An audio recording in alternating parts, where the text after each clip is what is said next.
Plaisir partagé, mais Saoud, meilleurs vœux à tout le monde et on espère qu'on va avoir de belles courses de biathlon encore tout au long de cette saison sur la chaîne L'équipe. On a passé le premier tiers avec ces 4 premières semaines et c'est donc désormais ce triptyque de janvier qui nous attend. Les 3 rendez-vous classiques, Oberhof, Ruhpolding, Antols. On commence donc sur ce site allemand avec effectivement le Biélorusse Anton Smolski qui a brillé ces dernières semaines. Il s'élance en première position. Oui, ce triptyque avec à chaque fois des spécificités bien différentes en fonction des sites. On est là à Oberhof avec ces conditions qu'on connaît, toujours difficiles au niveau de la météo. Il faut jouer avec ça. À Ruhpolding, normalement, ça devrait être un peu plus tranquille. Et puis ensuite, à Antols, on sera en altitude. Mais c'est encore bien loin. Et donc, on va se concentrer sur ce site d'Oberhof avec ces conditions météo particulières qui, pour moi, sont quand même vraiment un test nature. Si on regarde vers le futur, toutes les grandes médailles à aller chercher sur ces 2 prochaines années, normalement, devraient aller se chercher dans ce genre de conditions. Donc les biathlètes vont peut-être se servir de cette Coupe du Monde pour vraiment aller chercher des points de repère qui leur seront utiles ensuite. Et oui, si vous n'étiez pas avec nous dans l'avant-course, des conditions très venteuses promises aux biathlètes à Pékin, aux Jeux Olympiques. Et puis en 2023, on sera là tous ensemble à Oberhof pour vivre les championnats du monde. Ce sera mi-février les championnats du monde, même début février, du 6 au 19, les championnats du monde 2023, donc dès l'année prochaine. La réalisation suit Anton Smolski, très en vue, je vous le disais. 2 cérémonies des fleurs quand même au Grand Bornand où on s'est quitté, 6e du sprint et 4e de la poursuite. C'est un garçon sur qui il faut compter. Oui, c'est vraiment l'une des révélations du mois de décembre au niveau des outsiders et de ceux qui deviendront peut-être un peu plus favoris dans le futur. Il a franchi un gros cap. On a pas mal parlé des Biélorusses, surtout chez les filles, avec Aline Bekava et Sola, mais chez les hommes, on voit que Smolski commence à bien répondre présent, à être de plus en plus régulier. Donc ces temps de passage vont être intéressants. Après, c'est vraiment difficile de partir premier à Oberhof. On a eu cette trêve de 2 semaines, donc on a complètement changé de rythme. On est repassé sur des allures d'entraînement et là, il faut tout de suite se remettre en rythme court sur une piste qui en plus est extrêmement difficile. Ce sera peut-être pas évident pour lui. On verra comment ça réagit par rapport au temps des autres. Et vous le voyez, Eric Lesser qui lui joue à domicile s'élance vraiment sous la tempête. Il est chez lui, Eric Lesser à Oberhof. Il avait déjà signé un podium ici sur ces terres. C'était sur la Mastart en 2017. Et la saison dernière, souvenez-vous, on avait passé 2 semaines à Oberhof en raison du Covid. On avait regroupé plusieurs étapes. Et bien sur la 2e semaine, Eric Lesser, il avait quand même terminé 4e du sprint. C'est à souligner. Est-ce qu'il brillera une nouvelle fois aujourd'hui? Eh bien, il va falloir attendre car ils sont très nombreux aujourd'hui sur cette liste de départ. Plus de 100 biathlètes, 109 très exactement, sont au départ. Alors le plus gros avantage sur cette piste, c'est de partir au moment où les premiers dossards viennent boucler pour terminer leur premier tour et qu'ils repartent pour le 2e. Comme ça, on se retrouve avec ces athlètes-là alors qu'on est dans son premier tour. En fait, je vous explique ça car le vent, on en parle beaucoup au moment où Sturla va s'élancer. On en parle beaucoup au niveau du pas de tir, mais il a énormément d'influence également sur la piste. Alors, dans la partie sur la gauche, dans la forêt, ça joue moins. Par contre, sur ce long plat qu'il y a avant de venir en direction des cibles, quand on va au pas de tir ou alors en direction de la ligne d'arrivée, il y a vraiment un plat qui dure 200-300 mètres avec le vent de face. Et ça, en fonction de si on est avec un autre biathlète ou si on se retrouve seul, ça peut avoir de grosses influences sur votre performance. Donc on essayera, pourquoi pas, je vous montrerai le parcours entre les 2 courses pour vraiment analyser cette partie. Mais ça peut jouer beaucoup et ça peut faire perdre entre 5 et 10 secondes facilement à un biathlète, rien que sur ce plat, cette dernière ligne droite avant de rentrer dans le stade.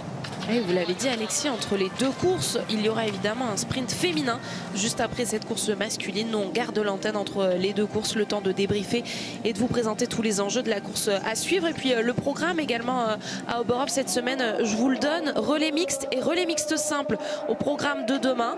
On entrecoupe une nouvelle fois le sprint et la poursuite puisqu'on retrouvera les poursuites dimanche à Oberhof.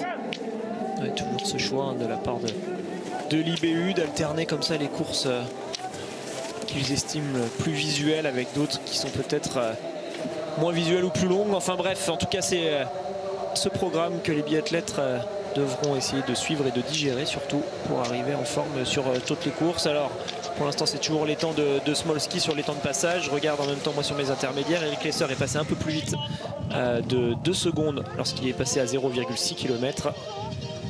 Mais on va plutôt regarder cet intermédiaire des 1,7 km qui arrive dans un 2e temps qui sera beaucoup plus intéressant. Là, on arrive au 0,6 avec les grids et vous le voyez, Donc il passe devant les sœurs. Il avait brillé sur ce site, l'Aigrid, la saison dernière, mais on le sait, il était dans une forme assez différente dès le début de la saison. Là, certes, il a gagné la première course, l'individuel, mais depuis un peu en retrait, quoique le réveil de Sturla Lægreid au Grand Bornand, 5e du sprint, 6e de la poursuite. Est-ce qu'il va briller comme il l'avait fait ici la saison dernière en remportant notamment la poursuite? On le suit dans son premier tour, Sturla Lægreid. C'est 10 km à parcourir aujourd'hui et cette boucle donc de 3 km 3 dans laquelle on suit Sturla Lægreid en tête au tout premier intermédiaire. Un autre Norvégien est actuellement dans le portillon de départ. Lui aussi, il a créé la surprise. C'était au Grand Bornand. Il s'est invité sur le podium du sprint, Philippe Andersen. Révélation, future star norvégienne, certainement. On l'a découvert grandement au Grand Bornand avec ce podium. On le sentait, pour ceux qui suivent vraiment toutes ces catégories inférieures, les juniors, etc. On l'avait vu venir, ce gars-là, et il a confirmé même encore un petit peu plus tôt que ce qu'on aurait pu penser, en tout cas en allant chercher un vrai podium. Et c'est vraiment la tempête, ces images sont impressionnantes. Alors je vous le dis à chaque fois, il faut faire attention avec les zooms des caméras qui grossissent les choses et qui donnent des fois des impressions différentes, mais là quand même c'est difficile, ça se voit. Smolski ressort seul du brouillard. Et pour revenir à Sturla Lægreid, c'est vrai qu'il a eu du mal à débuter cette saison, des temps de ski beaucoup moins bons que ce qu'on avait l'année dernière. Par contre, on va arriver dans le Money Time. Pour lui, désormais, c'est le moment où il va falloir retrouver sa forme. Je trouve qu'il a assez bien géré son mois de décembre, même s'il était peut-être arrivé un peu fatigué, un peu en surentraînement. Il a fait les choses calmement, il ne s'est pas emballé, il a pris un peu de repos à certains moments. Et puis derrière, vous l'avez dit Anne-Sophie, il est revenu en forme sur les dernières courses au Grand Bornand. Donc on va voir ce que ça donne ici à Oberhof. Alors toujours particulier quand même ce sprint d'Oberhof avec ses conditions. On est en individuel, on a fait la trêve. Il faudra prendre les résultats avec des pincettes. Par contre, très vite, avec les courses qui vont s'enchaîner, celles de Ruhpolding qui arriveront juste derrière, on aura pas mal d'éléments pour voir ceux qui seront en forme avant les Jeux Olympiques. On découvre une nouvelle fois ces conditions dantesques, on peut le dire cette fois, Messaoud, ici à Oberhof avec le brouillard donc, duquel vient de sortir Anton Smolski à l'instant, et ce vent qui ne cesse de faiblir. On le rappelle, Alexis, il y a des règles évidemment de sécurité, de sûreté pour tous ces biathlètes en cas de météo trop dangereuse pour leur organisme. S'il fait trop froid, s'il y a trop de vent également, les courses peuvent être annulées. C'est pas le cas ici, les biathlètes savent s'adapter dans de telles conditions. Oui, alors on peut annuler les courses pour plusieurs raisons. Le froid, quand on passe en dessous de moins 20 degrés, on peut annuler une course. Le brouillard, quand on voit plus derrière la carabine, forcément, ça vous aide pas attiré alors qu'Antonin vient de partir. Donc on peut annuler la course à cause de ce brouillard. Et puis on peut annuler une course à cause du vent si vraiment il y a du danger parce qu'il y a trop de vent. Ça peut être à la fois sur le pas de tir des choses qui pourraient s'envoler, dans le stade des choses qui pourraient aller sur les spectateurs, et puis dans la forêt des sapins qui pourraient tomber. Ici à Oberhof, on est vraiment sur un site où il y a du vent toute l'année, où ce genre de conditions, c'est les conditions météo presque normales de l'endroit, de cette région. Donc on peut on peut penser que les arbres sont bien accrochés, et donc on va repousser ce moment où on va annuler la course, et pour l'instant elle a lieu. On verra si ça tient. En tout cas, des courses avec ce genre de météo à Oberhof, on en a déjà vu aller jusqu'au bout largement. Allez, il y arrive enfin, Smolski, sur ce pas de tir. Ça n'avait pas l'air simple, ce premier tour. Il était seul face à la tempête, avec aucun renseignement sur personne. Et on verra son temps de 8 minutes 33, c'est énorme pour un premier tour. 8 minutes 33, c'est très très long pour ce premier tour. Donc ça va être un effort un peu plus long que d'habitude sur un sprint.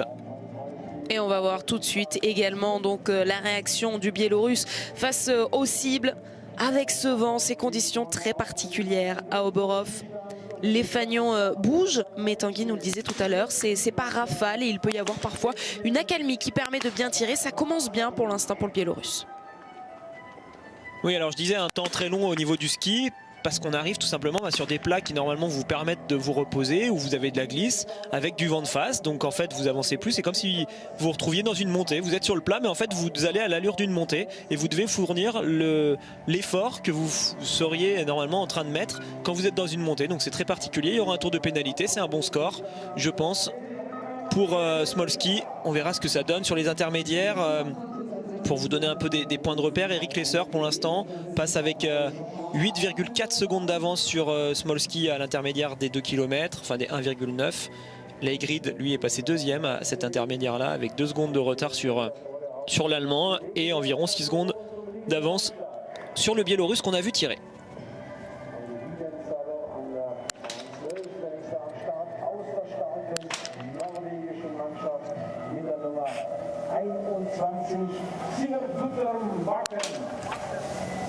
Ah, le Finlandais qui est en train d'avoir des difficultés dans le viseur de sa carabine.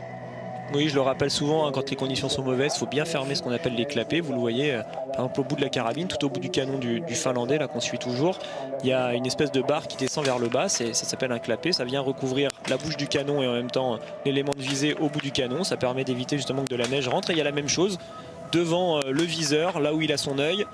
Et s'il a ouvert ces éléments-là trop tôt, il y a de la neige qui a pu s'infiltrer et donc on voit plus rien. Allez, Eric Lesser à domicile, pourquoi pas en faire un bel outsider de cette course. On va voir comment il rentre dans cette course avec ce premier tir.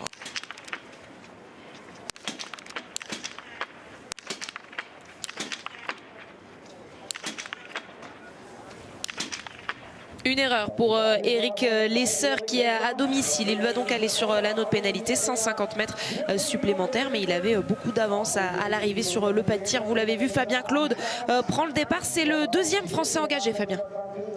Oui, c'est correct pour Eric Lesser. Alors pour vous donner un peu une moyenne qu'on pourrait aller chercher sur cette course, normalement on le dit, les 9 et les 10 sont les bons tirs sur un sprint. Aujourd'hui on va dire qu'un 8 ce sera un bon tir, un 9 et un 10 ce sera vraiment très très bon. Mais on risque d'avoir plutôt ce genre de statistiques, donc tous ceux qui seront au-dessus des 8 sur 10 vont vraiment faire la belle opération sur cette course. 2 erreurs déjà pour le Suédois en bas de votre écran. En haut à droite, on continue de suivre évidemment sur la Laigred qui était parti avec 1 minute de retard sur Eric Lesser. Et on le sait, sur la Laigred, c'est un excellent tireur. Et ces conditions peuvent mettre en lumière encore son talent.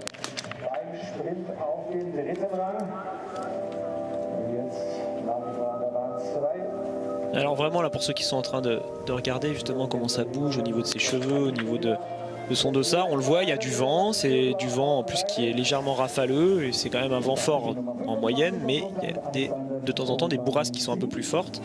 Et ce vent, il est déjà difficile à gérer sur les couchers, mais c'est encore gérable. On peut encore avoir des 5 sur 5, on le voit régulièrement des 4 sur 5, c'est pas mal. Par contre, c'est vraiment sur les tirs debout que c'est plus compliqué, avec une carabine qui est plus haute, qui bouge beaucoup plus. Et donc si on repart déjà avec 2 ou 3 erreurs sur un coucher, on n'est pas à l'abri de terminer avec un 5 sur 10 une fois qu'on aura terminé le debout. Donc c'est pour ça qu'ils sont extrêmement importants ces premiers tirs et d'essayer de limiter la casse. On le voit pour l'instant vraiment le bon score. C'est donc ce 4 sur 5. Iden Salo, lui, a réussi pour la Finlande à aller chercher le sans faute. Mais il avait perdu du temps au niveau de son installation.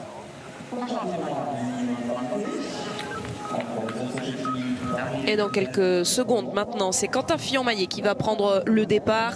3e français sur cette liste de départ. 2e tricolore au classement général. 2e biathlète tout court au classement général puisqu'il est juste derrière Émilien Jacquelin. Il porte le dossard 28. Le voici, Quentin Fillon-Maillet dans le portillon de départ.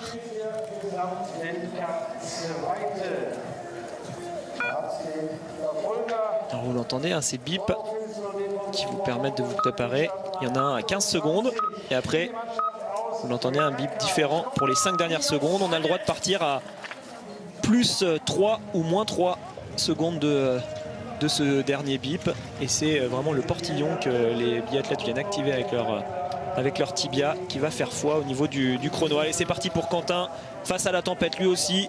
Choisir les bonnes trajectoires, ne pas faire d'erreur au niveau des descentes pour ne pas perdre encore plus de temps. Ça va déjà être assez difficile comme ça.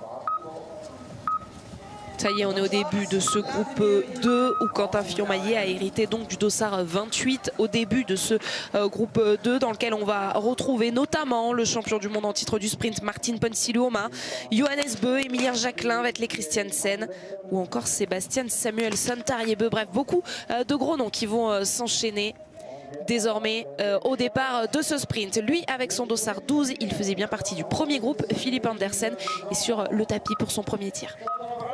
Il est parti assez doucement dans le premier tour, Andersen.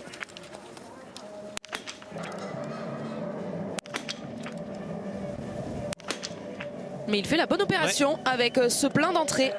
On va voir si ça lui permet de ressortir avec un peu plus de 15 secondes d'avance. Non, il n'y aura pas beaucoup d'avance finalement, malgré cette erreur en moins que ceux qui sont déjà passés. C'est toujours Eric Lesser qui était en tête jusque-là. Voilà, il vient de passer donc devant le Norvégien, mais avec seulement 8 secondes d'avance. Ça veut dire qu'il va quand même beaucoup moins vite en ski que Eric Lesser et que Sturla Lægreid, qui lui est actuellement 3e à la sortie du pas de tir à 15 secondes.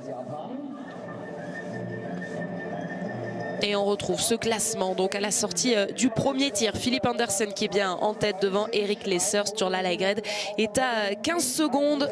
Les Français qui ne sont pas encore passés sur ce pas de tir. Le champion du monde en titre du sprint, je vous le disais, Martin Ponsiluoma est bien là. Dans le vent, il va s'élancer. Quelques incertitudes autour de lui, puisqu'on sait qu'il a été malade pendant la pause.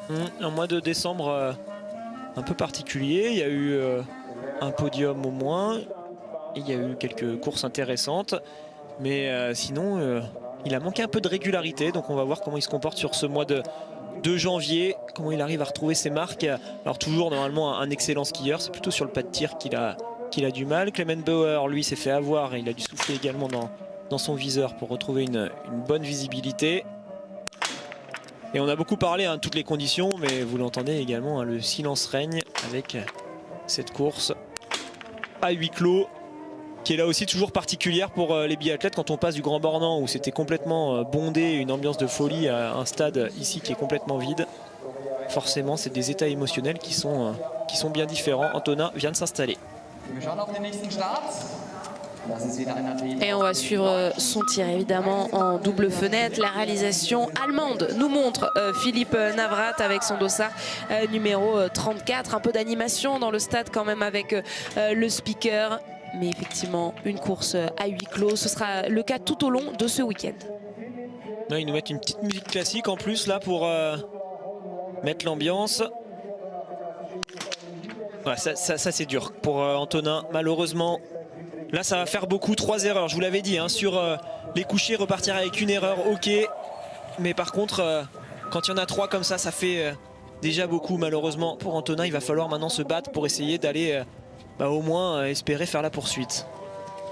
Les 60 premiers du sprint participeront à la poursuite, c'est la règle. Les poursuites ce sera dimanche puisque demain c'est les relais mixtes. Regardez le dossard jaune, le voici, et le dossard jaune est français aujourd'hui. Il s'agit d'Emilien Jacquelin qui arbore fièrement cette couleur sur son dossard. 2 points d'avance au classement général sur Quentin Fillon-Maillet.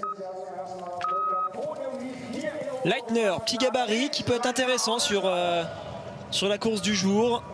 Moins de prise au vent forcément quand on est plus petit, et puis on l'a vu sur certaines parties, ça brasse un peu au niveau de la neige, on s'enfonce, donc les gabarits comme ça plus légers, eux s'enfoncent moins et subissent moins normalement dans toutes ces montées qui sont difficiles à gérer. On verra. Leitner qui a fait des choses intéressantes sur la fin du mois de décembre, donc pourquoi pas le revoir en forme. Après on peut toujours avoir quand même de belles surprises sur cette première course du mois de janvier. Il peut se passer beaucoup de choses en 2 semaines de repos. Les biathlètes n'ont pas du tout géré les fêtes tous de la même façon. Certains se sont entraînés, d'autres ont passé les fêtes en famille, d'autres se sont complètement reposés. Johannes Bö à l'image, il a remporté le dernier sprint de 2021. C'était à Annecy, le Grand Bornand, c'est lui qui s'était imposé. Johannes Bö avant de déjouer, il faut le dire, sur la Mastart. 3 erreurs sur le dernier tir de la Mastart, il a terminé 20e. Conséquence, il est 7e au classement général, Johannes Bö, et il s'élance donc sur ce sprint du Grand Bornand qu'il avait remporté la saison dernière, sur ce sprint d'Oberhof. Dans des conditions qu'on découvre, en tout cas pour le tir debout, bien difficile, encore une fois. En tout cas, Smolski a subi sur les 2 premières balles. Ça va, il arrive à retrouver au moment où Bakken est en train de faire la belle opération. Allez, au total, ça fera 4 erreurs. On verra si c'est dans la moyenne du jour ou non. Il est allé se mettre tout au fond, là-bas, vers la cible 29-30. Smolski, pour faire son tir, c'est logique. On est abrité un peu plus que sur le reste du pas de tir. On a vraiment les tribunes qui sont sur la gauche qui vous protègent. Et comme son jeune collègue Andersen, Bakken fait la belle opération avec un sans faute. Et c'est bien fait, vous l'avez vu, il a pris le temps avant de lâcher ses dernières balles. Sivert Bakken pris dans une rafale. Il va pouvoir ressortir dans la même seconde que Philippe Andersen. Lui aussi un peu moins rapide sur ce premier tour, mais donc qui est là grâce à son tir. Allez, Emilien, bien rentré dans cette course, se faire plaisir d'entrée, essayer du moins de se faire plaisir. mais on arrive quand même à en trouver du plaisir. Quand on est en forme dans ce genre de conditions, justement, ça fait encore plus de différence par rapport aux autres. On arrive à voir qu'on est plus fort et ça fait du bien. Fabien sur le pas de tir pour son premier tir, son tir couché.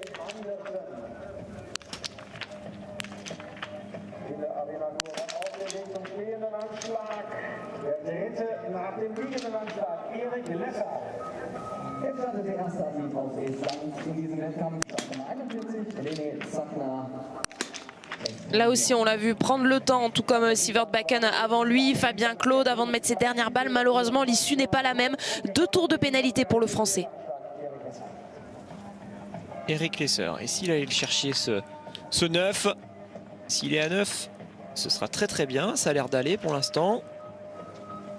Cible 30, hein. Elle va être super utilisée cette cible aujourd'hui. Quasiment tout le monde va vouloir y aller. Ah dommage, dommage parce qu'il avait vraiment bien commencé son tir. Il s'est relâché un peu ensuite. Et derrière ça part 2 fois sur l'anneau de pénalité. Ça fera un 7 sur 10 qui va être quand même pas si mal aujourd'hui. Allez Eric, se remobiliser. Lui il joue également des sélections olympiques hein, face à tous ses compatriotes pour pouvoir participer à toutes les courses, etc. Il y a beaucoup d'enjeux quand même sur ces courses du mois de janvier.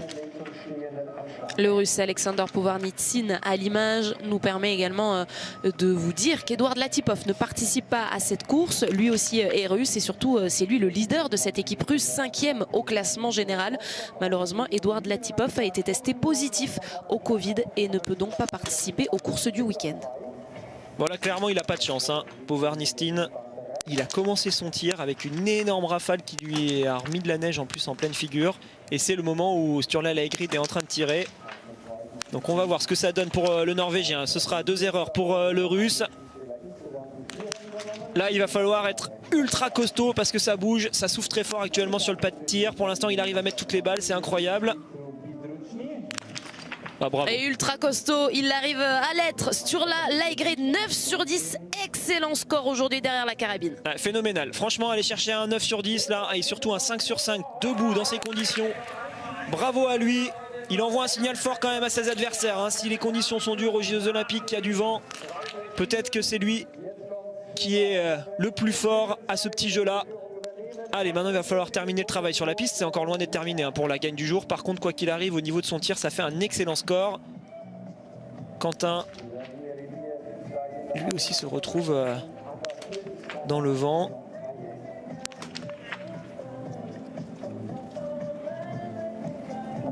Da ist die Startnummer 46 als nächstes an der Reihe. Das ist der Gesamtweltcup. Dritte im Moment aus Norwegen, Vetle Christiansen.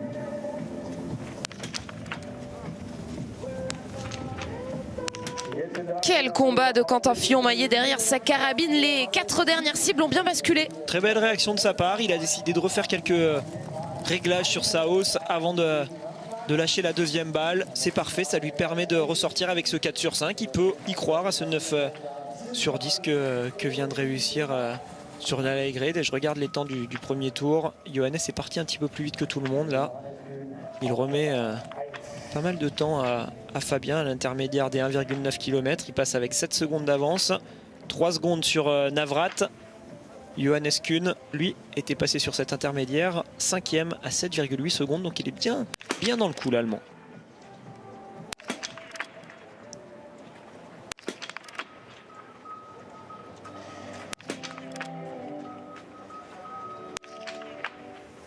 Et malheureusement, la dernière balle est dehors pour Johannes Kuhn. Ouais, c'est bizarre, elle a fait un bruit légèrement différent cette dernière balle. Il y aura donc un tour de pénalité. Elle est effectuée pour lui.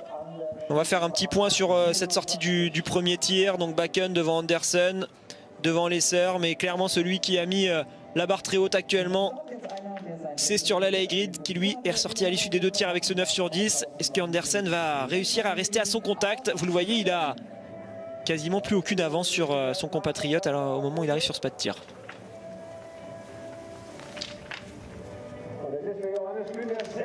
Ah, c'est magnifique. Également 9 sur 10 aujourd'hui pour Philippe Andersen, tout comme son compatriote Sturla Laegrid. Ils sont là les Norvégiens.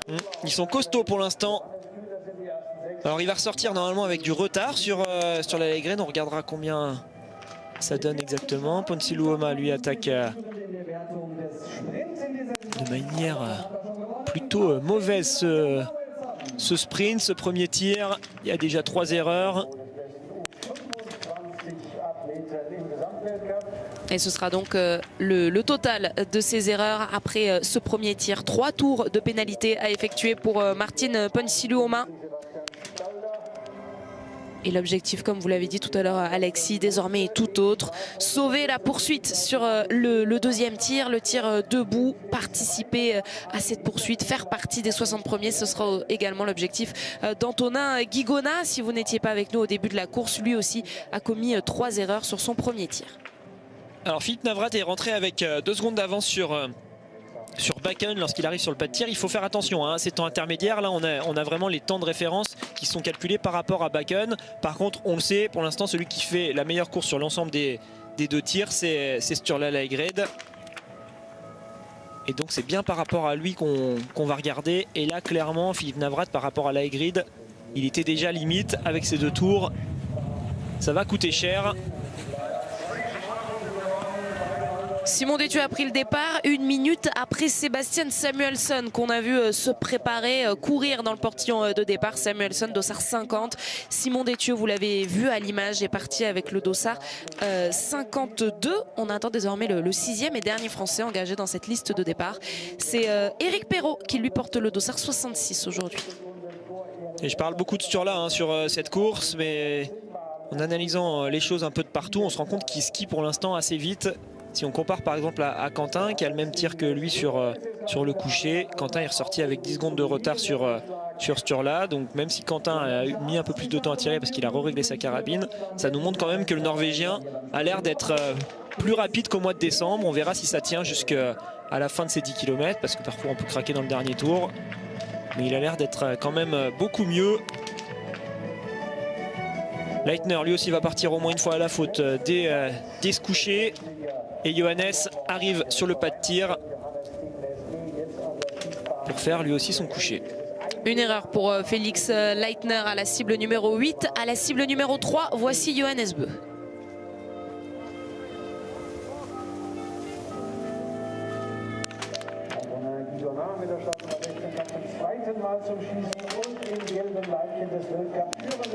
Attention, attention, parce qu'il avait de l'avance quand il est arrivé sur ce pas de tir avec pas mal de temps repris d'entrée sur les skis. Par contre, avec 3 erreurs comme ça va le faire reculer. S'il en reprend encore 1 ou 2 sur le debout, ça va faire peut-être un peu trop là pour aller jouer un top 5 pour Johannes. En tout cas, il est en forme sur les skis. Mais sur le pas de tir, il n'a pas trouvé sur la solution pour l'instant. 3 erreurs d'entrée pour Johannes Bö, lui qui avait remporté ce sprint du Grand Bornand, également fait le doublé ici la saison dernière à Oberhof. Il est passé à côté de ce premier tir. Johannes Bö pourtant entré sur le pas de tir avec plus de 10 secondes d'avance. Lui, il a un peu moins de 10 secondes d'avance, mais il en a. Émilien Jacquelin avec son dossard jaune s'installe. Et malheureusement, pendant ce temps-là, il y a eu 3 erreurs sur le tir debout pour Antonin, qui va faire une mauvaise course aujourd'hui. Allez, Émilien, bien dans le coup sur les skis face à Johannes, c'est parfait.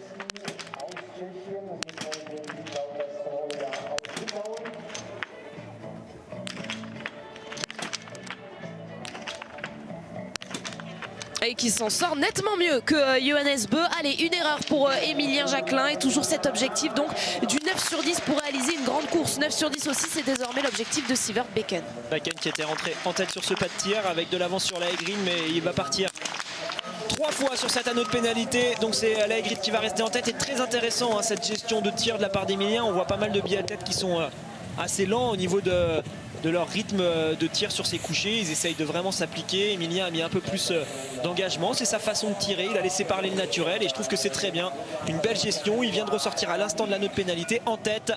Émilien, malgré ce tour de pénat, il reste devant. Ça montre que sa stratégie est très bonne pour l'instant. On espère que ça tiendra sur le debout. Il a actuellement, à ce moment-là de la course, il a 15 secondes d'avance sur Sturla Laegred. Émilien Jacquelin en tête après ce premier tir pour aller chercher le 9 sur 10 aujourd'hui. Donc pour l'instant 14 biathlètes sont passés sur ce deuxième tir et un seul 10 sur 10. On va le souligner quand même, c'est le cas de Kobonoki, le japonais. Oui, c'est une sacrée performance aujourd'hui d'aller chercher un 10 sur 10. Par contre il est moins rapide sur les skis, donc on ne le verra pas sur le haut du classement. Le japonais, il est ressorti actuellement à 1 minute de retard de Sturla Lægreid. Par contre, ça pourrait lui permettre de faire la poursuite. Eric Lesser va aller en direction de la ligne d'arrivée. Eric Lesser, il passait sur les derniers intermédiaires avec 40 secondes de retard sur Sturla. Eric Lesser, dossard 5, Sturla Lægreid pour l'instant en tête après le deuxième tir. Il a le dossard 7. Ah oui, c'est ça, effectivement, il est derrière Sturla Lægreid. Je me suis fait avoir parce qu'il était annoncé devant sur les temps intermédiaires, mais je ne le voyais pas sur la ligne d'arrivée. Mais il devrait arriver assez vite sur la Lægreid, normalement sur cette ligne d'arrivée. Est-ce que c'est lui qu'on devine juste derrière? Oui, c'est le cas et il va donc passer devant Eric Lesser pour le chrono de référence. Sturla Lægreid, c'est le meilleur pour l'instant parmi les premiers qui se sont passés. 41 secondes d'avance sur l'Allemand. Très belle course de sa part, il y a moyen que ça joue le podium pour Sturla Lægreid, je pense, avec une telle perf. Il y en a certains qui peuvent lui passer devant pour la victoire. Par contre, est-ce qu'ils seront assez nombreux pour le faire sortir du podium? Ça, c'est pas sûr. Ah, il peut être content de sa course. On va regarder au niveau des temps de ski ce que ça donne. Pour l'instant, c'est lui qui a le meilleur temps de ski. Il met 6 secondes en temps de ski à Eric Lesser, l'Allemand. Et 29 secondes à Smolski. Émilien Jacquelin qui a le dossard jaune, c'est un biathlète de plus cette saison qui a porté cette couleur distinctive sur ses épaules. Ça a été le cas de Vetle Christiansen au cours du mois de décembre et il reste très dangereux sur ce classement général, toujours sur le podium derrière Émilien Jacquelin et Quentin Fillon-Maillet. Christiansen, il peut le récupérer, le jaune, tout simplement aujourd'hui en cas de contre-performance de la part des Français. Et on l'a vu, les Norvégiens pour l'instant tirent quand même plutôt bien, hormis Johannes Bø qui lui a eu du mal. Les autres, c'est excellent. Christiansen n'en rate qu'une sur ce premier tir. Il va être dans le coup pour jouer quand il arrivera sur son tir debout. On retrouve cette ligne d'arrivée avec toujours Sturla Lægreid, donc qui n'est pas inquiété par l'Ukrainien à l'image Tsimbal qui a pourtant réalisé le même score derrière la carabine, ce score de 9 sur 10, mais il est à quasiment 50 secondes du Norvégien, donc toujours en tête. Alors Quentin vient de s'installer, je crois, pour son tir debout. Et juste un petit mot sur Fabien qui fait une course correcte avec un 7 sur 10. Il est actuellement à 1 minute à la sortie du tir debout, donc il peut quand même aller chercher des choses intéressantes, normalement autour de la 15e place, je pense. 8 sur 10, c'est le score donc aujourd'hui pour Quentin Fillon-Maillet. Et c'est pas un mauvais score vu les conditions. Non, là aussi ça va être pas mal, ça va être pas mal pour Quentin qui va être placé. Est-ce que ça suffira pour le podium? Ça, c'est pas sûr. Par contre, pour le top 10, ça peut largement faire avec ce 8. On va voir à combien il ressort de Sturla Lægreid. Ça va être environ à peu près à 15 secondes normalement du Norvégien. Siroko Vostov vient de ressortir 3e justement avec un 8 sur 10 à 36 secondes. Pour l'instant, c'est les deux Norvégiens, Lægreid et Andersen, qui sont toujours en tête après le debout. Johannes Kuhn pourrait ressortir devant, vous le voyez, il a de l'avance sur Sturla Lægreid, mais il faut aller chercher un sans faute. Et j'attends la sortie de Quentin, qui vient de passer 3e à 25 secondes de retard sur Sturla Lægreid. Il est dans les temps d'Andersen. Bonne course également avec le 8 sur 10 pour Johannes Kuhn qui va devoir aller sur l'anneau de pénalité, mais à une seule reprise. 23 secondes, c'est l'écart entre Sturla Lægreid et Philippe Andersen. Tous les deux ont commis une erreur derrière la carabine. Philippe Andersen déjà sur le podium lors du sprint d'Annecy, le Grand Bornand. Pour l'instant, il est sur un podium mais bien provisoire. Vous l'aurez compris, il est deuxième derrière son compatriote Sebastian Samuelsson et sur le pas de tir. Il a bien fini Andersen là, dans le dernier tour. Il a repris quelques secondes à Lægreid.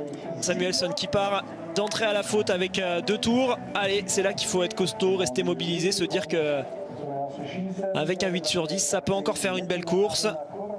Donc pour l'instant, Andersen est sur le podium sur la ligne d'arrivée. Mais si on regarde bien ce qui s'est passé là avec Kuhn et Quentin, on se rend compte qu'il a très peu de marge. Quentin est dans la même seconde que lui et Kuhn est devant. Donc il pourrait se retrouver assez vite 4e, le jeune Norvégien. On parlait de ceux qui ont porté le dossard jaune cette saison. Ça a été le cas également pour Simon Détieux. Quelle saison on vient de la part de nos tricolores. Quentin Fillon-Maillet, Simon Détieux et maintenant Émilien Jacquelin, porteur du dossard jaune. Simon Détieux pour son premier tir. Sierra Großland und Sechster Erik Lesser, das die ersten sechs nach dem stehenden Anschlag. Philipp Navrat auf dem Weg zum zweiten Schießen, jetzt in der Arena-Tore.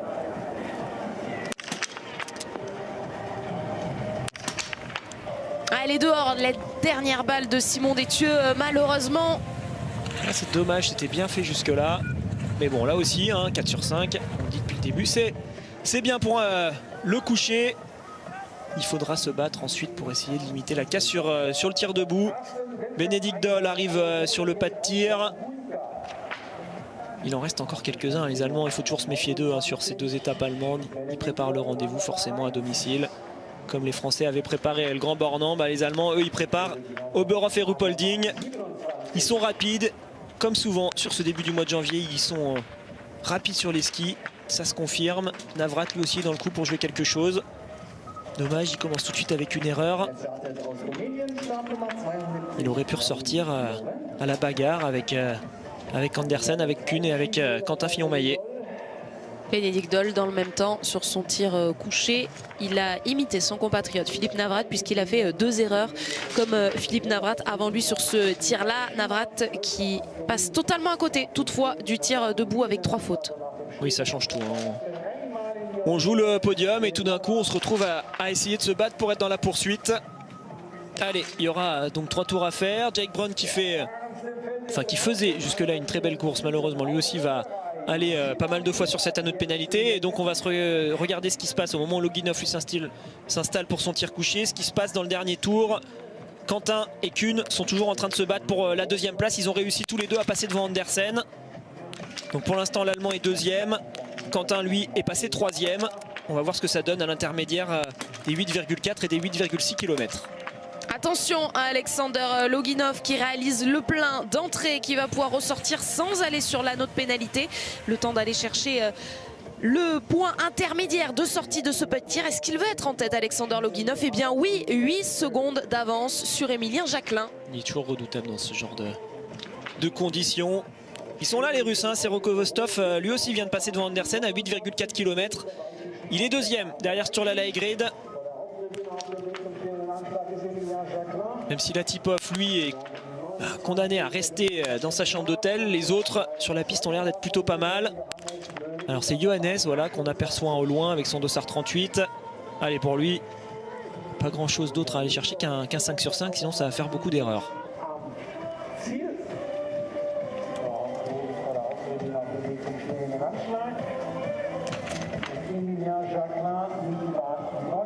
Émilien, vous l'avez vu, vient de s'installer juste à côté. Ils vont tirer en même temps. Et malheureusement, 2 erreurs supplémentaires. 5 sur 10 aujourd'hui pour Johannes Beu, déjà auteur de 3 erreurs sur le premier tir. Émilien Jacquelin. Ah, la dernière, mais ça fait quand même un excellent tir, ultra rythmé. Il va reprendre du temps au niveau de ses temps de tir. Je pense qu'il va faire quelque chose de très bien. Émilien, on va regarder ce que ça donne une fois qu'il aura terminé son anneau de pénalité. Mais très belle attitude de sa part. Il est rentré avec de l'avance. Il a le sourire en tout cas, j'ai l'impression. Quand il regarde les entraîneurs, allez, va vite faire cet anneau de pénalité. On n'oublie pas de le faire, ça c'est important. On en a déjà vu à Oberhof l'oublier, cet anneau. Et derrière, il va ressortir dans les temps de Sturla Laegrid alors qu'il a pourtant un tour de plus. Ce dossard jaune qui n'a pas pesé trop lourd aujourd'hui sur les épaules d'Émilien Jacquelin, qui réalise pour l'instant, après les 2 premiers tiers de cette course, une très belle course. 2 erreurs seulement. Regardez, il va ressortir de l'anneau de pénalité en tête, oui, devant Sturla Laegrid avec presque 2 secondes d'avance sur le Norvégien qui a pourtant fait une erreur de moins. Dans les skis de Florent Claude, allez, pour aller jouer la victoire sur ce dernier tour, se battre face à Laegrid. Très belle gestion, hein. J'ai beaucoup aimé la façon dont il a géré ses tirs, Émilien. Au niveau des temps de tir, c'est lui qui a le meilleur temps de tir en 57 secondes pour l'instant pour faire son coucher et son debout. Pour vous donner un élément de comparaison face à Sturla Laegrid, je vais essayer de le retrouver. Laegrid, lui, il a tiré en 1,17. Donc voilà, je vous le rappelle, Émilien a fait ses 2 tirs en 57 secondes. Sturla Laegrid en 1,17. En biathlon, le chrono ne s'arrête jamais.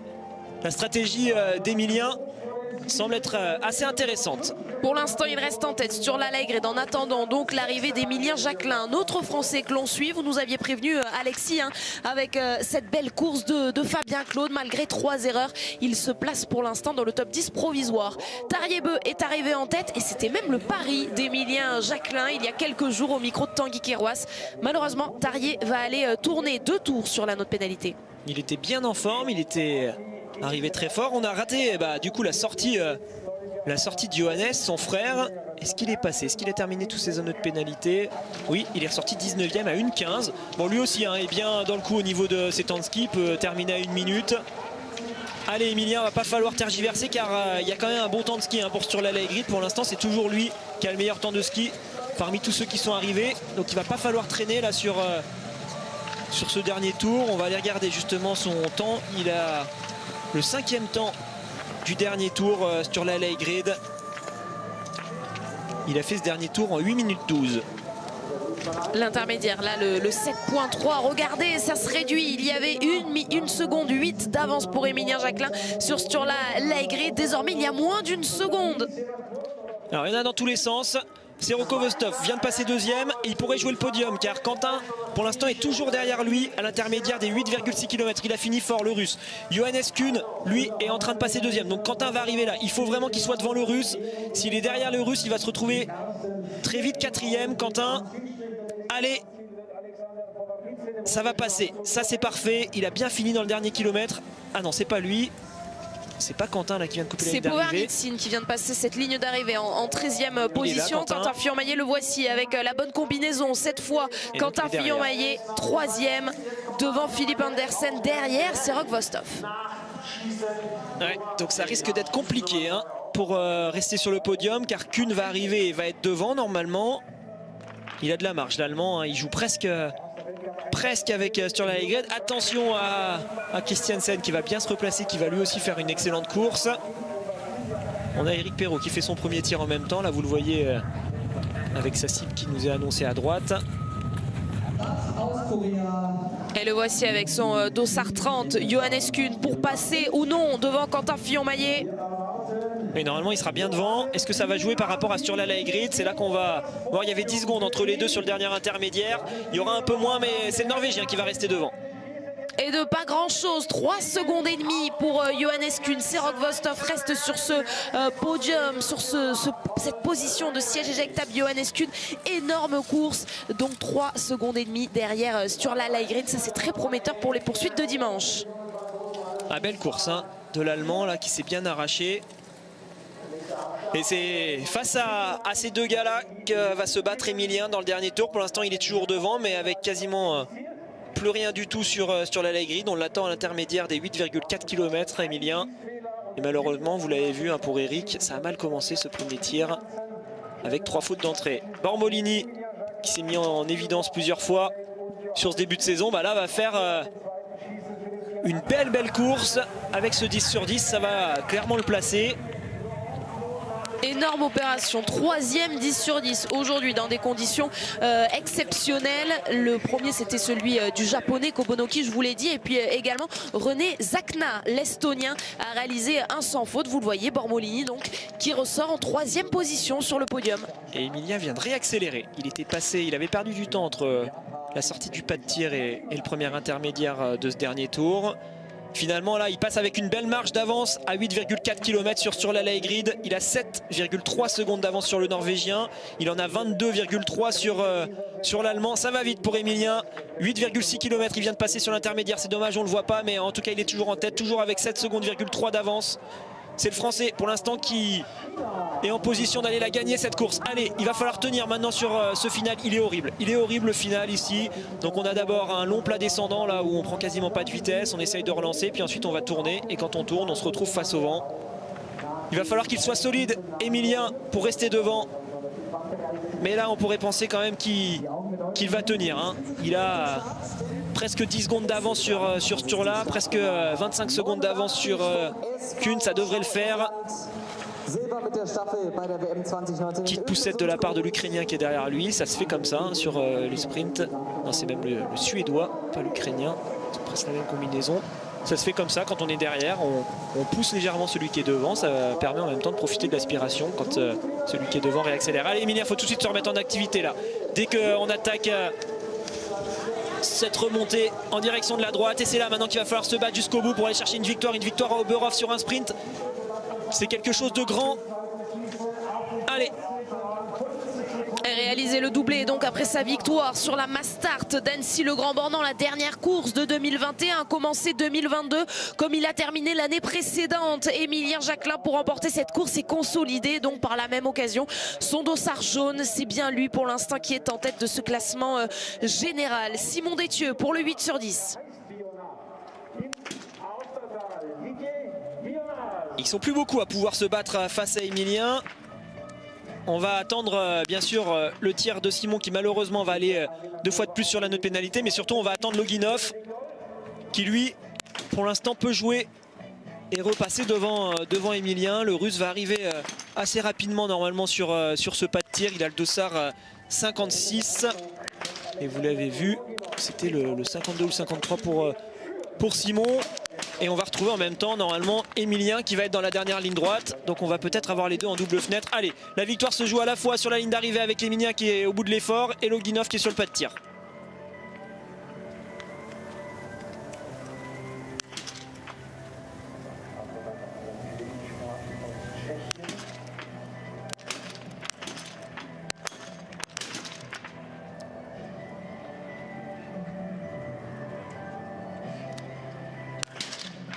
Oh, elle est dehors, la dernière balle pour Alexander Loginov, 9 sur 10. Aujourd'hui, ça va donner un peu d'air, mais un tout petit peu à Emilien Jacquelin.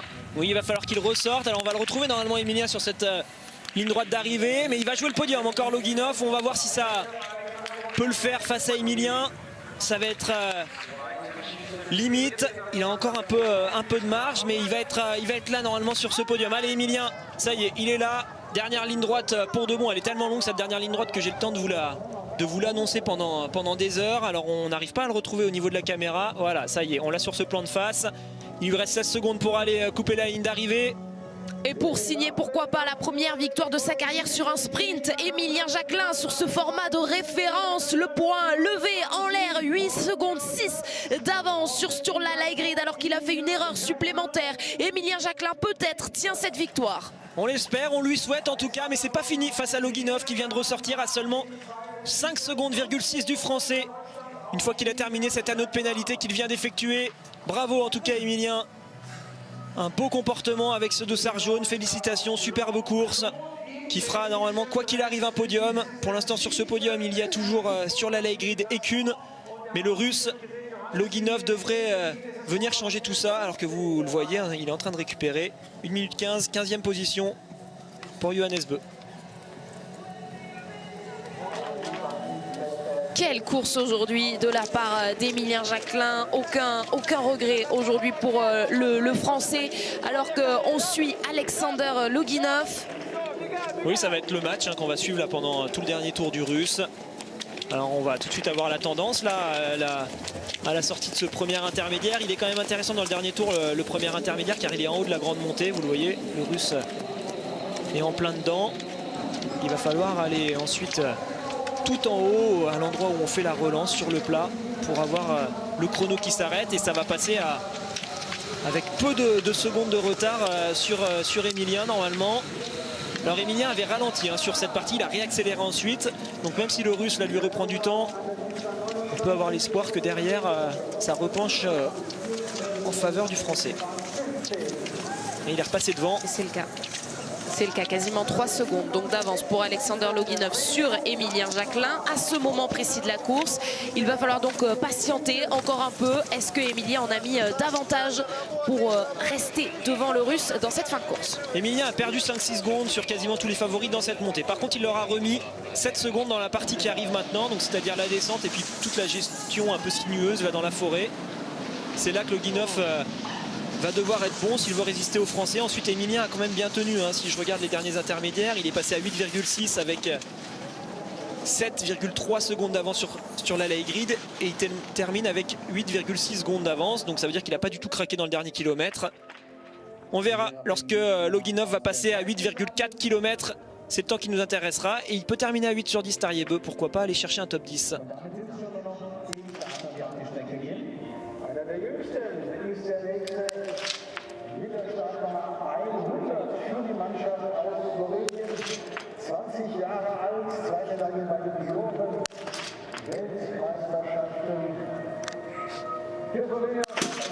Et il sera plus loin, Tarjei-Bø, puisqu'il commet une nouvelle erreur, 7 sur 10, donc c'est son score aujourd'hui à Tarjei-Bø. Attention à Anton Babikov qui fait son retour en Coupe du Monde après un beau début de saison en IBU Cup sur le circuit inférieur. Anton Babikov qui se bat pour le 10 sur 10. Il est bien, Babikov. Vous le voyez, s'il va le chercher ce 10 sur 10. Lui aussi va faire peur à Emilien. Bah, ça va être le cas. Il va ressortir dans les temps. Juste derrière Emilien, peut-être bien au niveau du retard de Sturla Leigrid. Il faut quand même du temps pour traverser un pas de tir. C'est environ 15 secondes qu'on perd quand on tire comme ça aux alentours de la cible 30. Donc vous le voyez, il va rester derrière Emilien, mais à peu près dans les temps de son compatriote Loginov à ce moment-là. Et en plus, il va être avec Tarjei. Il va falloir les surveiller les deux dans le dernier tour. Et je regarde si Loginov est passé à 8,4 km. C'est pas le cas pour l'instant. Christiansen, lui, est passé sur les derniers intermédiaires avec 41 secondes de retard aux alentours de la 9e place. Eh bien, il a davantage de retard, mais il est toujours sur cette 9e position. 52 secondes et demie de retard sur Emilien Jacquelin pour Vetle Christiansen. Alors, Loginov, dans un premier temps, qui vient de passer avec 2 secondes d'avance à l'intermédiaire des 8,4 km sur Emilien. Il est toujours en tête, le Russe. Pour l'instant, ça tient. Il a reperdu du temps sur Emilien, mais beaucoup moins que d'autres favoris. Et puis ensuite, on aura Babikov et Tarjei qui arriveront. Babikov, il est ressorti très exactement 4e à 9 secondes. Bormolini, avec son 10 sur 10, va aller faire un très bon résultat en carrière. Et il n'avait jamais fait mieux que 13e, Thomas Bormolini. C'était il y a 2 saisons sur un sprint déjà. C'était à Östersund, Thomas Bormolini, pour aller chercher un top 10. Oui, pour l'instant, il va être dans ce top 10 provisoire, mais on attend donc l'arrivée des Russes. Cette équipe de Russie orpheline de son leader, Eduard Latipov. Et pourtant, Alexander Loginov est bien là. Oui, il est repassé, vous le voyez, son temps s'affiche. Il est repassé avec encore 2 secondes d'avance par rapport à ce que je vous annonçais sur l'intermédiaire précédent. Pour l'instant, le Russe tient. Ça va se jouer en moins de 5 secondes entre les deux. Alors Loginov, et ben maintenant on va être en aveugle par rapport à ce qu'il va nous proposer sur cette fin de course, car il a passé tous les intermédiaires qui nous restent à disposition. La prochaine fois que le chrono s'arrêtera, ce sera sur la ligne d'arrivée. Et on le sait, c'est encore loin d'être fini quand on va entre cet intermédiaire des 8,6 km et le 10e kilomètre sur la ligne d'arrivée. Il peut se passer beaucoup de choses, il va y avoir beaucoup de vent de face. Ça n'est pas fini, encore cette histoire entre les deux. Sebastian Samuelsson est en train d'en terminer. Il a le dossard 50 alors qu'Alexander Loginov lui porte le dossard 56. Sebastian Samuelsson qui aurait pu prétendre à une autre couleur sur ce dossard, on vous le dit. Il est très bien placé sur ce classement général, mais il va être bien derrière Emilien Jacquelin qui va garder ce dossard jaune. Sebastian Samuelsson dans le top 10 provisoire. Alors Cheng, lui, normalement, il s'est entraîné pendant 1 an dans le vent sur le site des Jeux Olympiques. On va voir si ça lui permet d'aller chercher un 10 sur 10. Ça pourrait faire une super course si c'est le cas. C'est là-dessus qu'ils misent, clairement, les entraîneurs, que ce soit Jean-Pierre Amat ou Ole Einar Bjørndalen. Ça va faire un 9 sur 10. Ça va être correct pour Cheng, qui peut nous surprendre. Il a quand même du talent sur les skis. Il faudra le surveiller. Alors Loginov, toujours en tête. J'en profite pour vous donner en même temps les temps de ski du jour. Pour l'instant, c'est Johannes qui a le meilleur temps de ski devant Sero Kovostov. Donc ça montre quand même que les Russes sont bien là au niveau des temps de ski. Johannes Kuhn, 3e temps de ski à 15 secondes. Emilien Jacquelin, 4e temps de ski à 16 secondes. Et Quentin, lui, a le 6e temps de ski à 21 secondes. Alexander Loginov que l'on suit dans la fin de cette course. Juste derrière lui, vous le reconnaissez, il y a évidemment Simon Détieux, le français. Alexander Loginov pour passer ou pas devant Emilien Jacquelin. C'est le français pour l'instant qui est en tête sur ce sprint, qui tient la victoire. Il a passé la ligne d'arrivée avec son 8 sur 10. Alexander Loginov, 9 sur 10. Oui, et forcément, Simon, il va pas passer. Il doit savoir que ça se joue par rapport à Emilien. S'il passe devant Loginov, ça pourrait l'aider, surtout dans la dernière ligne droite où on va être avec beaucoup de vent de face. Donc on voit que pour l'instant, Simon reste derrière. Surtout pas de poussette sur les bâtons, là, contrairement à ce qu'on a pu voir tout à l'heure, par exemple, avec le Suédois qui poussait légèrement le français. Alors je sais pas si Simon a eu des consignes directes. Et c'est vrai que ça, c'est le genre d'information qu'on peut donner sur le bord de la piste en disant attention, Loginov il joue à quelques secondes près face à Emilien, ne l'aide surtout pas, ne passe pas devant. Et dans le brouillard, Alexander Loginov va-t-il revenir sur le devant de la scène? Lui qui avait déjà remporté un sprint ici à Oberhof, c'était en 2019. Alexander Loginov pour passer devant Emilien Jacquelin qui pour l'instant tient la victoire. La victoire, est-ce qu'elle va rester tricolore ou est-ce qu'elle va aller sur les épaules du Russe? Eh bien c'est bien Alexander Loginov qui va s'imposer aujourd'hui. Pour l'instant en tout cas avec ce dossard 56, il est bien devant Emilien Jacquelin, 6 secondes et demie. Très solide là dans le dernier tour, vraiment... il a bien géré. Alors Emilien a perdu du temps dans la première montée, mais ça lui a permis de réaccélérer ensuite. C'était sa stratégie. Loginov lui a étalé un peu plus son dernier tour, mais ça fait quoi qu'il arrive 2 belles courses. On a un Russe qui lui est à 9 sur 10, Emilien qui est à 8 sur 10, donc clairement on va quand même avoir le sourire avec cette deuxième place toujours provisoire de la part d'Emilien, car vous le voyez, c'est encore dangereux avec Babikov là qui est toujours là avec peu de retard. Il est à 14 secondes de retard, 4e Babikov, et il pourrait faire sortir du podium la Egrid s'il arrive à terminer comme son compatriote Loginov qui vient de réussir une belle dernière ligne droite. Et évidemment, on l'entendra, Emilien Jacquelin au micro de Tanguy Kerouas et de Pierre Esquer. Ce sera juste après cette course. Et puis ensuite, le sprint féminin, soyez bien là. Ça nous amènera jusqu'à un document exceptionnel qu'on est ravis de vous diffuser sur la chaîne L'Équipe. La science du tir, un nouveau numéro de l'Équipe Explore. Ce sera juste après ce sprint féminin. Donc une très belle journée autour du biathlon sur notre antenne. Ce sera aux alentours de 16h20. Mais avant, ce sprint masculin n'est pas tout à fait fini. Regardez, Simon Eder, pourtant excellent tireur, parmi les meilleurs du circuit, commet lui aussi 2 fautes. Et ça reste un score très honorable dans ces conditions. Alors assez vite on va rebasculer sur la course de Babikov, sur son dernier tour je pense. Il est passé à l'intermédiaire des 8,6 km à 14 secondes, toujours 2 secondes de retard derrière Sturla Leigrid, le Norvégien. Ça va jouer à rien du tout entre les deux. Si on regarde au niveau des temps de ski, Loginov a le 4e temps de ski à 15 secondes. Il met 2 dixièmes à Emilien Jacquelin, donc ils ont skié à peu près à la même vitesse. C'est grâce à son 9 sur 10 qu'il a réussi à faire la différence, Loginov. Et Emilien, c'est grâce à son excellent temps de tir qu'il arrive à aller chercher cette deuxième place. Allez, qu'est-ce que ça va donner pour Babikov? Là, ce serait fort pour Babikov. Lui qui revient tout juste sur la Coupe du Monde. Si d'entrée, il remonte sur le podium. Mais pour ça, il faut qu'il aille chercher le chrono de Sturla Leigrid, qui est toujours 2 secondes devant lui actuellement. C'est la première fois de la saison qu'on le voit sur le circuit de la Coupe du Monde, Anton Babikov, lui qui réussit de belles performances, je vous l'ai dit, sur le circuit inférieur, celui de l'IBU Cup. Il est dans le top 5 sur ce classement général de l'IBU Cup. Il est même 5e, très exactement. Anton Babikov, donc, qui a gagné sa place en Coupe du Monde. Alors en fonction des années, ce finish de cette dernière ligne droite, ce dernier kilomètre ici à Oberhof, ça peut être l'une des arrivées les plus faciles ou l'une des arrivées les plus dures de la Coupe du Monde. Quand il fait beau, qu'il n'y a pas de vent, c'est une arrivée qui est assez facile, c'est plat, on peut profiter de la descente qu'il y a juste avant pour vraiment se lancer. Par contre, je l'ai dit plusieurs fois, mais quand il y a du vent de face comme ça, comme aujourd'hui, c'est infernal, on n'en finit plus, il n'y a aucun moment de repos. Allez, Tariebeu va aller en direction de la ligne d'arrivée, mais j'ai l'impression que Babikov n'avait pas réussi à le suivre. Bien se placer pour la poursuite de la part de Tariebeu. Il vient chercher cette 5e place. Et puis Anton Babikov, on va le voir arriver. Oui, il y avait un Russe qui était intercalé, c'est pour ça qu'on s'est fait surprendre, mais il est là. C'était Kalili. Babikov, ils étaient ressortis quasiment ensemble. Mais pourtant, il a perdu du terrain dans ce dernier tour, Babikov. Est-ce que ça va suffire pour la Egrid? Oui, la Egrid va rester devant. Et Anton Babikov va donc faire reculer peut-être Tariebeu. Allez, où cette ligne d'arrivée? Le voici, Anton Babikov. Oui, juste devant Tariebeu. 6 secondes à peine. Anton Babikov rentre dans le top 5. Et Emilien Jacquelin donc reste bien en 2e position. Cette course n'est pas finie, Anton Babikov. Il porte le dossard 63. Ils sont 109 sur la liste de départ.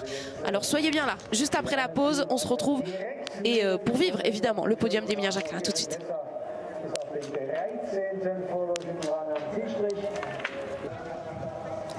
Alexander Loginov, Emilien Jacquelin, Sturla Laigred. Elle contient là le premier podium de 2022 sur ce sprint à Oberhof. Pour l'instant, il est provisoire, mais c'est celui qui s'avance pour cette première course de l'année. Un Français donc sur le podium. Et attention à Roman Ries, tiens, tout de suite, ça va nous remettre les idées en place. Allez, il sera là pour peut-être jouer le podium. Alors pour la victoire, ça semble quand même bien fait hein, pour Loginov et Emilien qui ont quand même été à la fois performants sur ce pas de tir, l'un avec un bon score, l'autre avec de la rapidité, mais surtout très rapide sur la piste. On va voir ce que ça donne pour Roman Ries. Vous voyez, hein, il a quand même pas mal de retard. Allez, lui il va se battre. Pourquoi pas pour essayer de rester dans le top 5, mais ça va être difficile quand même face à ceux qui le composent actuellement, c'est-à-dire Johannes Kuhn, Babikov et Tariebeu, qui lui est passé 6e désormais sur cette ligne d'arrivée. Donc pourquoi pas essayer de jouer un top 10 pour l'Allemand qu'on suivait tout juste.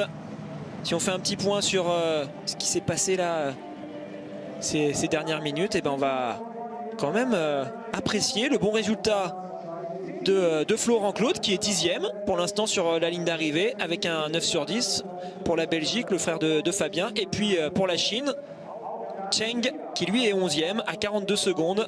Voilà, c'est deux belles courses à noter sur ce sprint. Et c'est prometteur avant la poursuite de dimanche. Je vous rappelle le programme. Hein. Demain, les relais mixtes classiques et puis le relais mixte simple. Les deux poursuites, ce sera dimanche. Une poursuite à laquelle ne participera pas, malheureusement, Antonin Guigona, qui a commis 6 erreurs aujourd'hui. Il s'est arrêté, c'était juste après sa course au micro de Tanguy et Pierre, et je vous propose de l'écouter.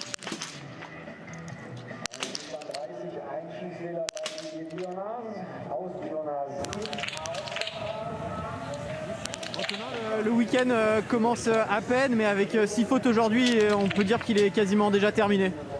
Ouais, moi normalement j'aime bien vous voir à l'interview parce que j'ai souvent des trucs à raconter. Aujourd'hui, je me suis pas fait plaisir, je crois, pas sur un seul mètre de la piste et encore moins au pas de tir. C'est vraiment l'enfer, le vent dans toute la partie du retour là, ça fait. Enfin, on a le vent de face, on est arrêté avec la neige soufflée, c'est à pied quoi, c'est vraiment pas plaisant. Après, il y en a un qui va gagner la course comme à chaque fois et avec un tir correct en plus. Donc voilà, je peux m'en prendre sûrement qu'à moi-même, mais ouais, c'était pas cool. Quel était l'état d'esprit dans le portillon de départ? J'avais les crocs, j'avais envie de continuer sur la lancée du début de saison, c'est-à-dire dans les clous en ski, pas dans les tout meilleurs, mais quand même là pour jouer des choses et puis me faire plaisir avec des bons tirs. Avec mon naturel, c'est-à-dire des tirs où je me pose pas de questions et voilà, les cibles basculent toutes seules. Et aujourd'hui, c'était vite une désillusion dès que je me suis installé au coucher avec le vent, la neige dans les yeux, difficulté pour voir les cibles. Le réglage, je sais même pas.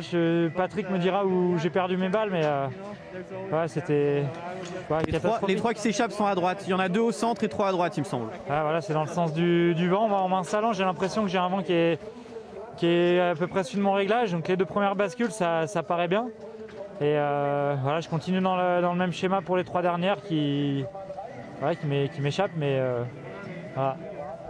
Merci Antonin. Comme ça, hein. See you la prochaine fois. Et la prochaine fois, ce sera peut-être demain, donc sur les relais mixtes ou le relais mixte simple, lui qui est champion du monde en titre de ce format, Antonin Guigona, malheureusement pas donc sur la poursuite, puisque Antonin termine au-delà des 60 premiers de ce sprint. Et puis on va commencer à essayer de tirer les premiers enseignements de cette course. Déjà féliciter Emilien qui avec ce dossard jaune réagit super bien, va aller chercher normalement un podium, sûrement cette 2e place. Les Russes se replacent, attention à eux, on se rapproche des Jeux Olympiques. Loginov est là avec peut-être bien la victoire. Babikov qui réintègre cette équipe qui fait une super course, 5e. Serokovostov 7e. Il y a vraiment de belles choses hein, pour cette équipe russe là sur ce sprint. Les Allemands aussi plutôt au rendez-vous avec Johannes Kuhn qui vient faire 4e. Et puis au niveau des temps de ski, on voit que les frères Beu sont très en forme. Tariel, meilleur temps de ski. Johannes, le 2e temps de ski. Juste devant Serokovostov pour la Russie qui a le 3e temps de ski à 14 secondes. Emilien qui est le premier français au niveau de ses temps de ski et donc 6e temps à 22 secondes. Quentin 8e temps à 27 secondes et Fabien 13e temps à 42 secondes. Donc voilà, On a quand même globalement des Norvégiens en format ski, ça c'est pas une surprise. Un Laegrid qui se replace en allant sûrement chercher un podium et puis des temps de ski qui sont beaucoup plus intéressants que ce qu'il avait montré en décembre. Ça va être bien ce mois de janvier avec plein de choses dans tous les sens.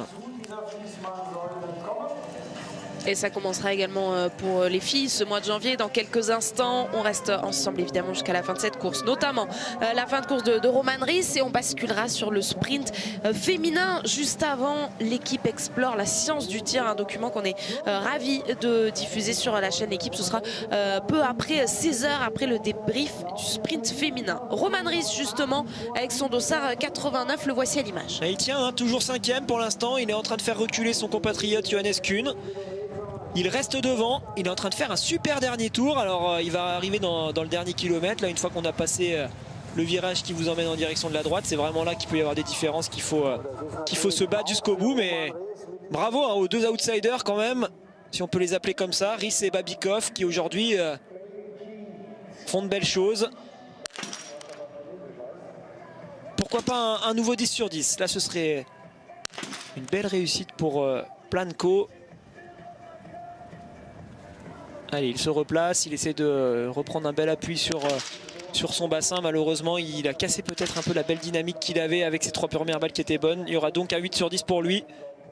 Ça fait un score correct, mais avec un 10 sur 10, ça aurait changé pas mal de choses. Il serait peut-être allé chercher l'un des meilleurs résultats de sa carrière. 5-10 sur 10 pour l'instant aujourd'hui sur ce sprint d'Oberhof. Le biathlète le mieux placé ayant réussi ce sans faute, c'est donc Anton Babikov, toujours 5e, qui va participer à cette cérémonie des fleurs. On a vu également celui de Thomas Bormolini. Jakob Fak également, l'homme d'expérience, le Slovène, a lui aussi réalisé un plein aujourd'hui. Et je vais redire quand même un petit mot sur Ries, parce que je l'ai pris peut-être un peu à la légère là quand il est passé. Il a 19 secondes de retard sur ce dernier intermédiaire des 8,6. Donc je me suis dit qu'il était plutôt en train de se battre face à Johannes Kuhn.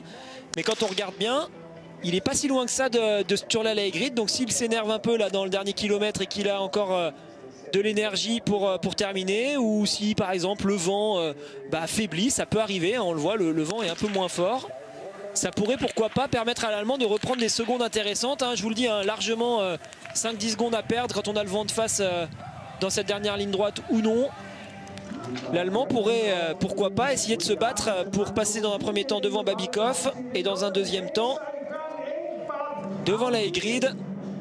En tout cas, Johannes Kuhn, lui, avait réussi à reprendre une place dans cette dernière ligne droite. Donc on va voir ce que ça donne pour Ries.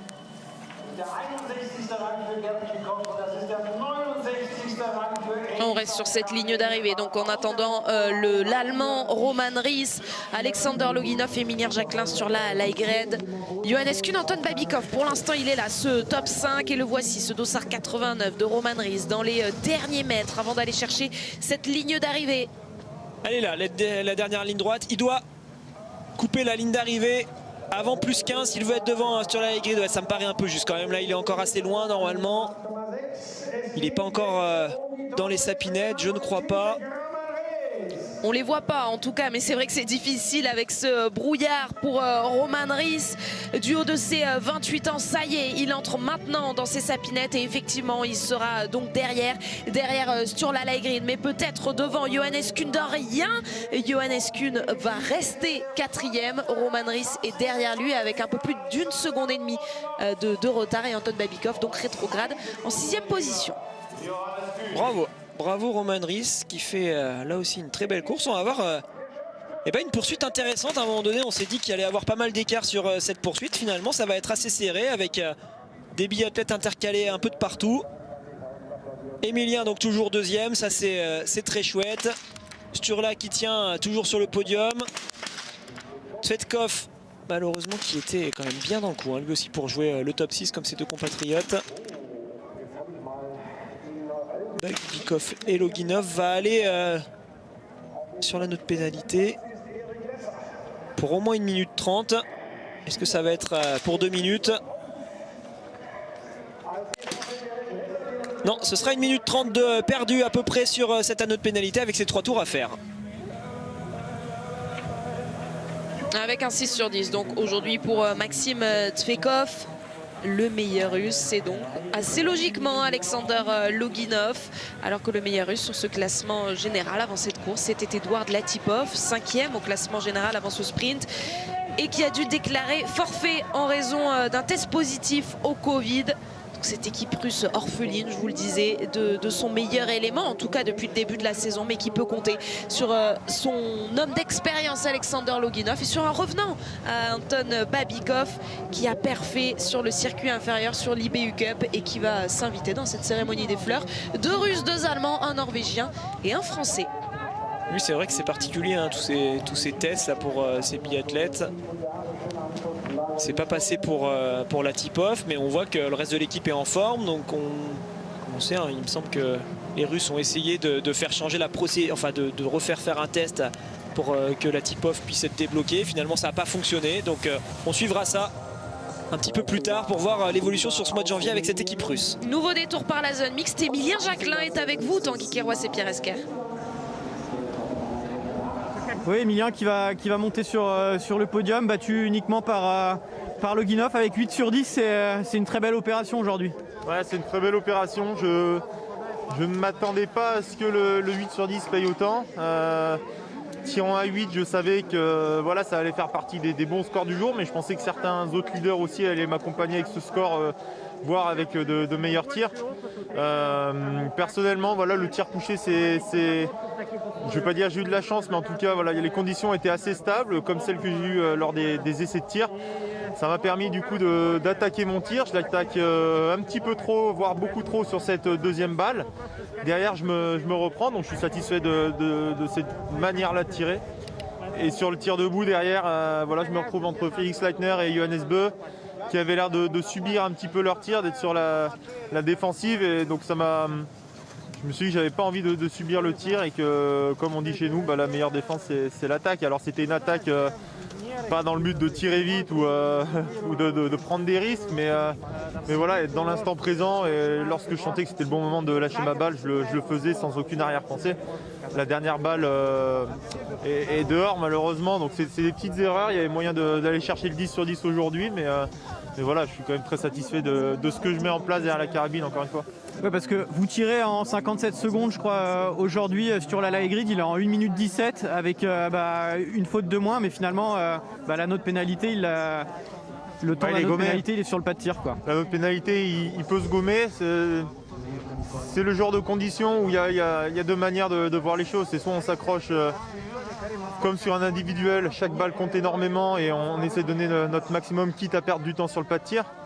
Ou bien des fois, essayer d'être un peu à l'attaque, c'est aussi gagner un petit peu de temps. Voilà, c'est un pour et un contre à calculer, à essayer de gérer selon nos propres qualités. Lagrède est un super tireur qui sait qu'il a les moyens de mettre l'ensemble des balles et faire un 10 sur 10, peu importe les conditions. Pour ma part, voilà, je suis en train d'essayer de mettre des choses en place en termes de tir.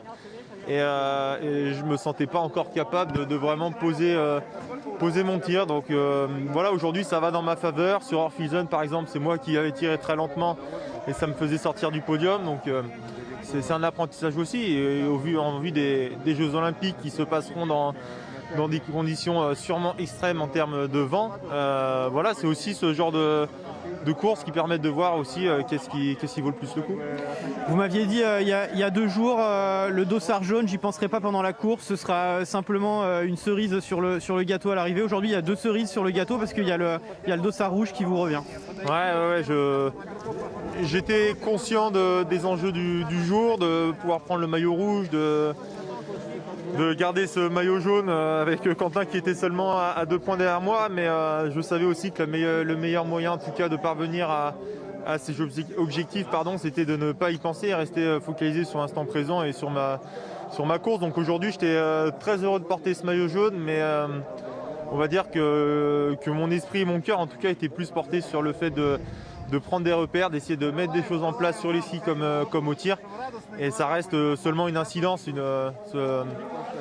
ce maillot jaune ou le maillot rouge. Donc voilà, ne pas faire les choses dans le mauvais sens. Dernière question, la poursuite c'est pas demain, c'est après-demain, il y a un relais avant. Comment on aborde? Est-ce que ça vous dérange? Est-ce que ça crée de l'inéquité?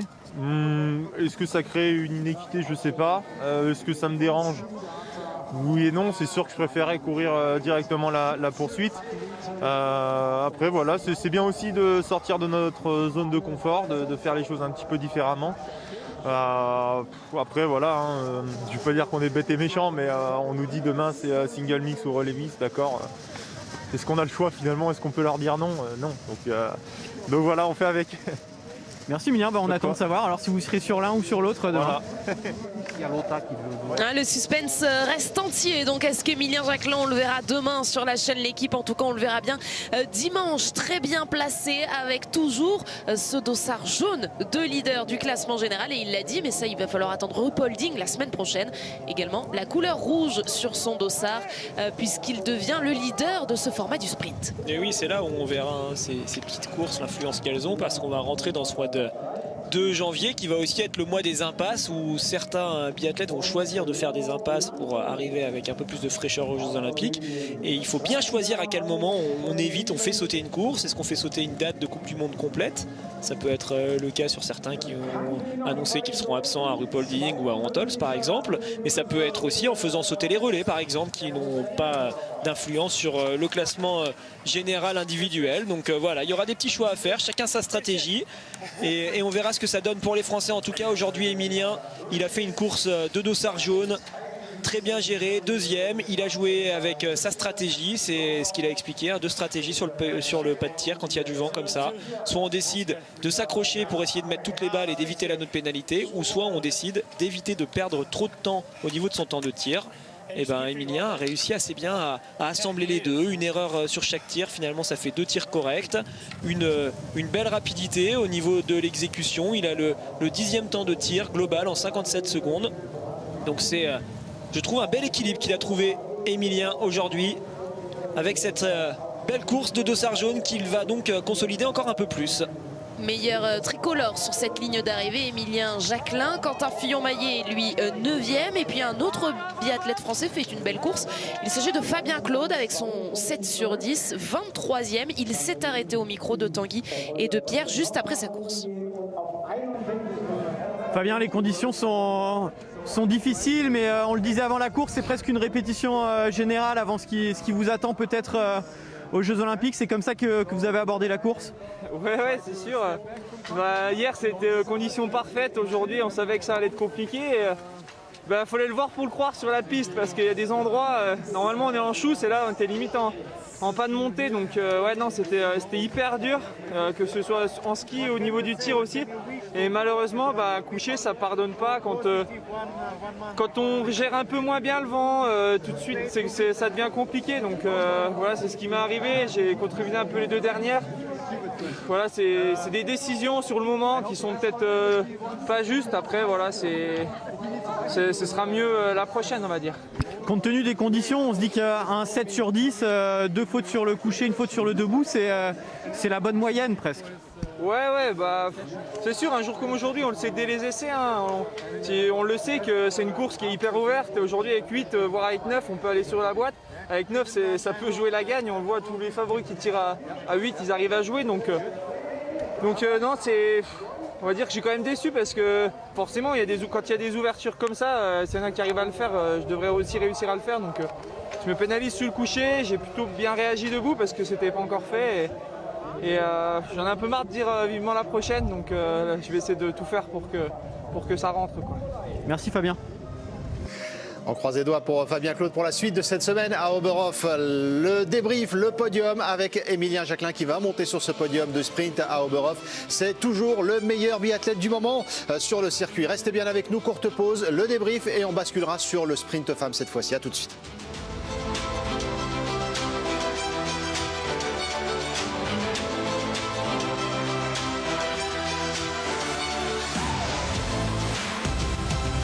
Quand même Alexander Loginov, donc qui fait son retour presque aussi pour Sturla Laigred, avec un début de saison un peu timide on dira, mais qui s'est bien remobilisé à Annecy-le-Grand-Bornand et qui montre donc qu'il est de retour. Et puis Johannes Kuhn qu'on a vu lui aussi perfait sur un sprint. Il a gagné le sprint d'Orfilsen en début de saison. Johannes Kuhn, il est là, tout comme Roman Ries, son compatriote, 2 Allemands, donc vous le voyez, un Français, un Norvégien et 2 Russes également, puisque Anton Babikov complète cette cérémonie des fleurs en 6e position.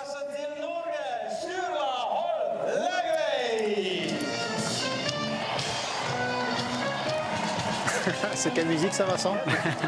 C'est l'hymne un peu du Thuringe, non je sais pas, mais en tout cas c'est très souvent qu'on entend cette musique à Oberhof, même dans d'autres sites, dans d'autres tribunes de sites de Coupe du Monde en Allemagne, ça réchauffe les cœurs.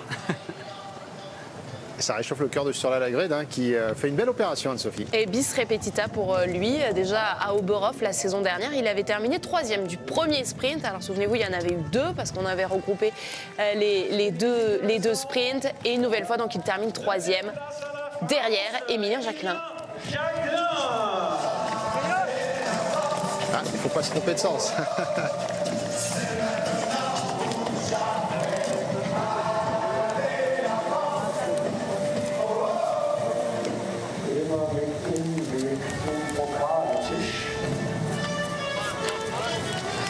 C'est grand ce qu'il a réussi, Émilien, Vincent, aujourd'hui, avec le dossard jaune, d'être fidèle au rendez-vous dès la première course de l'année. Ben oui, c'est bien, c'est beau, à la fois dans vraiment le fond de ce qu'il a fait, sa technique sur les skis, sa gestion de l'effort, les 2 tirs, voilà, il y a 2 pénalités, mais c'était du bel art pour réussir à faire ça aujourd'hui, dans le temps qu'il a mis pour tirer, il n'a pas campé au pas de tir, donc très beau.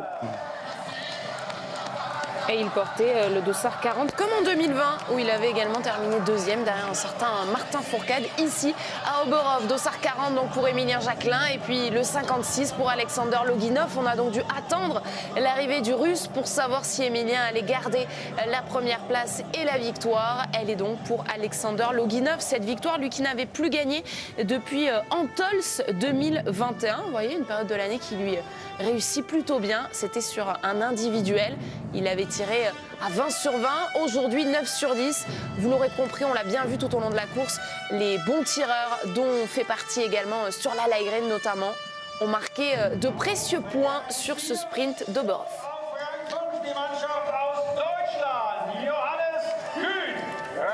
Johannes Kuhn à domicile. Est-ce qu'il s'entraîne à Oberhof lui aussi, Johannes Kuhn? Tous les Allemands ou presque s'entraînent à Oberhof. C'est beau pour l'Allemagne parce que qui vit une période difficile. Johannes Kuhn, Anne-Sophie, qui permet à l'Allemagne d'être présente dans cette cérémonie des fleurs à domicile quand même. Oui, c'est vrai qu'on les cherche un peu, les Allemands, aux avant-postes depuis le début de cette saison. Une équipe d'Allemagne qui a accusé le coup aussi après le forfait de Arne Pfeiffer, son leader historique, Eric Lesser qui essaie de tenir son rang, et puis Johannes Kuhn quand même qui fait de grosses performances, à 11e au classement général. Ça c'était avant cette course, il est dans le top 10 désormais, 10e sur ce classement général, et puis là on a déjà gagné un de sprint, c'était sur celui d'Orfilsen, 6e de la Mastart également, à Annecy-le-Grand-Bornand. Donc Johannes Kuhn, du haut de ses 30 ans, et tentera quand même de s'affirmer, tout comme Roman Ries, l'autre Allemand qui fait partie de cette cérémonie des fleurs, plutôt assez en vue depuis le début de cette saison.